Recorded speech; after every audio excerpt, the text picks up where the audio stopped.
Prosegue il momento d'oro della 2P Greco che inanella il settimo risultato utile consecutivo, aggiungendo alla lista anche l'Ostiense, battuta di misura 1-0 nello scontro salvezza. Partono bene gli ospiti, buon break a centrocampo e poi discesa sulla fascia destra per cercare lo spazio per il cross. Berretta tutto solo sul secondo palo, va al volo senza trovare lo specchio. Prove di risposta della 2P Greco, dalla bandierina Bernardini chiama lo schema, ma la spizzata finisce a lato. Sembra un déjà vu ma non lo è, ancora corner dalla sinistra, battuto a lungo sul secondo palo, trova la testa di Cianca. Fortuna fa buona guardia e blocca tutto.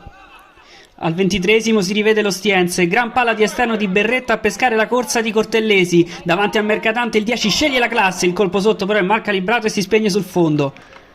Ancora biancoverdi pericolosi, fase confusa a centrocampo, poi Zeno entra in possesso del pallone e calcia all'improvviso, fuori non di molto.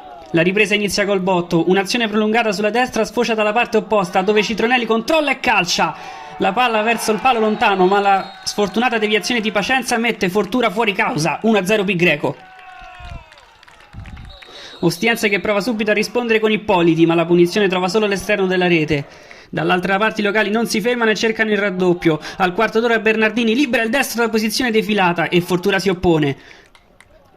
Sull'angolo successivo è ancora Bernardini a pescare di nuovo Cianca, ma come nel primo tempo il 5 non inquadra la porta.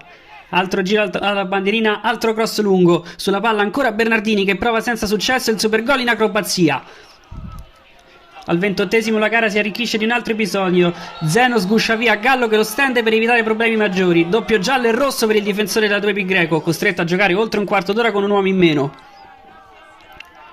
Sul punto di battuta Palazzini prova ad impensierire Mercatante che calcola bene la traiettoria e fa sua la sfera in due tempi. Successo importante in chiave salvezza che permette alla 2P Greco di agganciare proprio l'Ostiense a 30 punti in classifica.